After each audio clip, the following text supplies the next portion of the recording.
देखिए question number 30 part B है, ठीक है। 30 में भी 2 क्वेश्चन दिए गए थे, उसमें से कोई एक पार्ट करना था। सेक्शन सी है और जो मैथ है कौन सी है, बेसिक मैथ है, क्लास 10th है। Sample question paper 2024-25। इसमें क्या लिखा हुआ है, हमको ये प्रूव करना है, prove that the length of tangent drawn from an external point to a circle are equal. यानी जो सर्किल है, सर्किल से किसी बाहर पॉइंट से 2 टेंजेंट खींची जाती हैं। ये हमें प्रूव करना है कि जो दोनों लेंथ है वो इक्वल है। देखो क्या है करना, मान लेते हैं ये सर्किल है हमारे पास, ठीक है।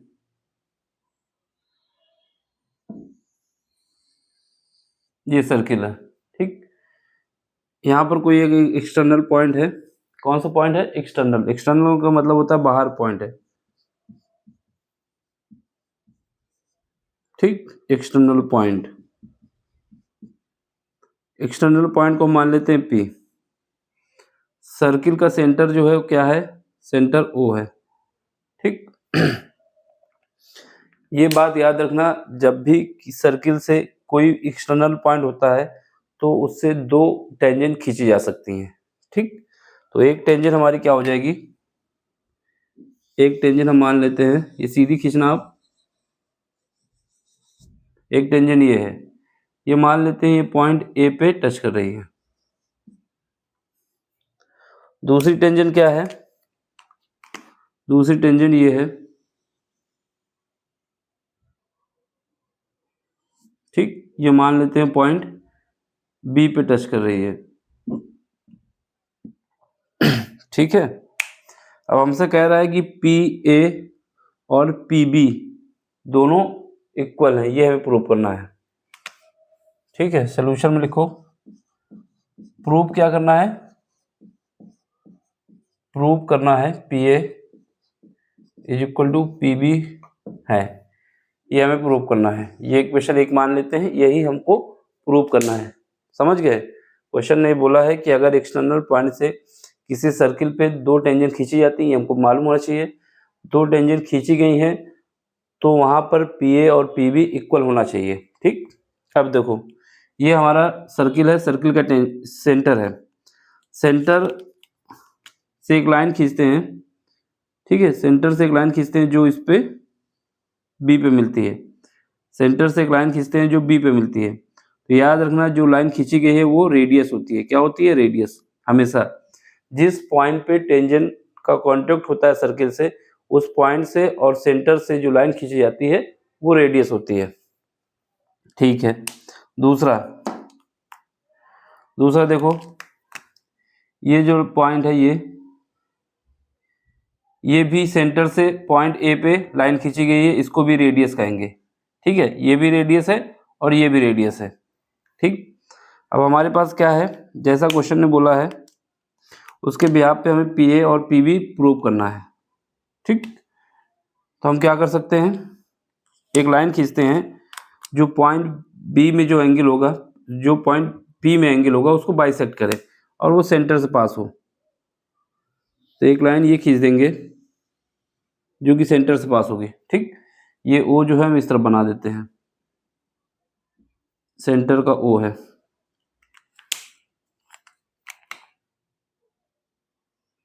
ये आपको डायग्राम बनाना है और बाकी चीजें रख देनी है। अब हमें प्रूफ क्या करना है कि पी ए और पी बी बराबर है, ठीक।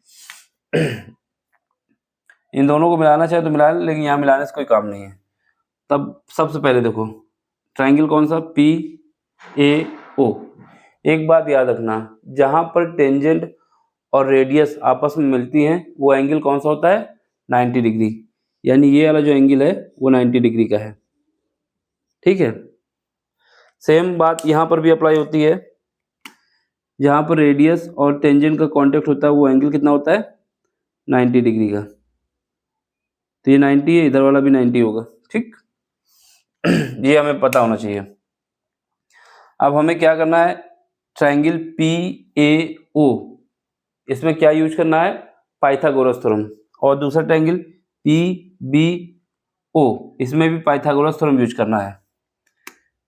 चलो इन ट्राइंगल ट्रायंगल कौन सा लेंगे? Triangle P A O. P A O में एंगल ए कितना है? एंगल ए 90 डिग्री है। क्यों 90 डिग्री है? क्योंकि हमने बताया जहां पर टेंजेंट और रेडियस आपस में मिलती है वो 90 डिग्री होता है उसके बेहाफ पे। Using Pythagoras theorem, using Pythagoras theorem, ठीक है, थ्योरम, पाइथागोरस थ्योरम यूज करते हैं तो क्या होगा? यहाँ पर पी ए, ये क्या है? ये 90 डिग्री है। 90 डिग्री के सामने की डायमेंशन क्या होती है? 90 डिग्री के सामने की डायमेंशन कौन सी है? P O. ये कितनी होगी? ये हमारा हाइपोटेनस होगा। पी ओ क्या होगा? हाइपोटेनस। और पाइथागोरस थ्योरम क्या कहती है? हाइपोटेनस का स्क्वायर बराबर होता है बेस का स्क्वायर प्लस परपेंडिकुलर का स्क्वायर। क्योंकि ये 90 डिग्री है, 90 डिग्री के सामने की डायमेंशन क्या होती है? हाइपोटेनस होती है। तो यहाँ पर P O square is equal to क्या है? बेस, बेस क्या मान लेंगे? ए ओ, ए ओ मान लें या फिर इसको मान लें। तो यहाँ पर एंगल किसके बेस पे बना है? पी ए के बीच में। तो पी ए का स्क्वायर प्लस ओ ए का स्क्वायर, ओ ए का स्क्वायर। देखो यहाँ पर पी ए हमको पता नहीं है, इसी को निकालना है। और पी ओ क्या है ये भी नहीं पता, मान लेते हैं पी ओ कुछ है। अब यहाँ से क्या कर सकते हैं? यहाँ से हमारे पास पी ओ का स्क्वायर इज इक्वल टू क्या है? पी ए का स्क्वायर। और यहाँ पर ए ओ क्या है? ए ओ ये आर है जो कि रेडियस है, रेडियस का स्क्वायर। इक्वेशन नंबर 1 हो जाएगी। समझ गए? देखो समझ लो, कुछ इसमें है नहीं। ये हमारे पास क्या है? पी ए ओ। इसमें एंगल ए कितना है? 90 डिग्री है। 90 डिग्री के सामने की डायमेंशन क्या होती है? हाइपोटेनस। जब पाइथागोरस थ्योरम का यूज करेंगे तो पी ओ का स्क्वायर बराबर होगा पी ए का स्क्वायर प्लस ए ओ का स्क्वायर। तो वहां पर हमने लिख दिया। और ओ ए क्या है या ए ओ क्या है? आर है, वो हमने आर लिख दिया। एक इक्वेशन बन गई। ठीक, अब क्या करोगे?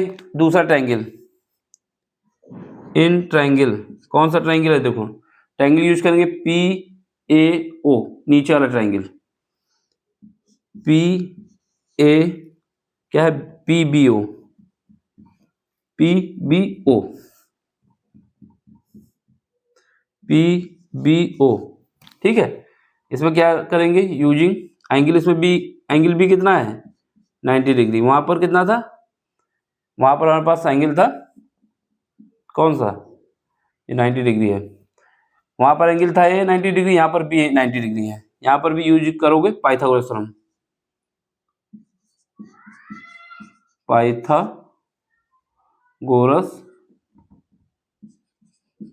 ठीक है, थ्योरम,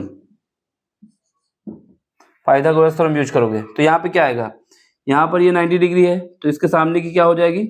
ये जो पी ए है, पी ओ है, क्या हो जाएगा? हाइपोटेनस। ये 90 के सामने है तो यहाँ पे क्या होगा? पी ओ का square is equal to base क्या हो जाएगा? पी बी, पी बी का स्क्वायर प्लस ओ बी या बी ओ, ठीक है। अब बी ओ क्या है? बी ओ या ओ बी क्या है? आर है, उसको रख दो। तो यहाँ से पी ओ का square is equal to P B का स्क्वायर प्लस आर का स्क्वायर। इक्वेशन क्या हो गई? सेकेंड हो गई। अब क्या करना है? क्योंकि यहाँ पर भी क्या है? पी ओ दोनों में कॉमन है, और यहाँ ये वाले ट्रायंगल में भी पी ओ कॉमन है, यहाँ पर भी पी ओ कॉमन है। तो दोनों इक्वेशन को इक्वेट कर देंगे, ठीक है। इक्वेट करने से क्या होगा? यहाँ से आर स्क्वायर कट जाएगा। Equating both the equation from equation first and second, ठीक। इसमें क्या करोगे? लिख देना इक्वेटिंग। तो यहां से क्या आएगा? पी ए का स्क्वायर, पी ए का square plus R square is equal to P B का square plus R square. R square से आर स्क्वायर कट गया, यहाँ पे क्या बचा? पी ए का स्क्वायर प्लस पी बी का स्क्वायर। अब पॉजिटिव वैल्यू ले लो, P A is equal to P B, यही हमें प्रूव करना था, हेंस प्रूव्ड। क्या हो गया? हेंस प्रूव्ड हो गया। ठीक, थोड़ा इसको नीचे कर देता हूं। देख लो, ज्यादा कुछ नहीं था, क्वेश्चन केवल 2 मिनट का भी नहीं था। बस क्या करना है, एक बार यहाँ पर पाइथागोरस थ्योरम लगानी है, एक बार यहाँ पे लगानी है। लेकिन हमें यह पता होना चाहिए जब भी टेंजेंट जहाँ पर और सेंटर से जो लाइन पास होती है वो रेडियस होती है और ये 90 डिग्री पे टच करती है, तो यहाँ पर भी ये 90 डिग्री टच होगा। बस पाइथागोरस यूज करो, आंसर आ जाएगा। देख लो, स्क्रीनशॉट ले लो, समझ में आया तो लाइक करना, शेयर करना और सब्सक्राइब भी कर देना। ठीक है, अब अगले क्वेश्चन मिलते हैं अगले लेक्चर के साथ। Thank you for watching.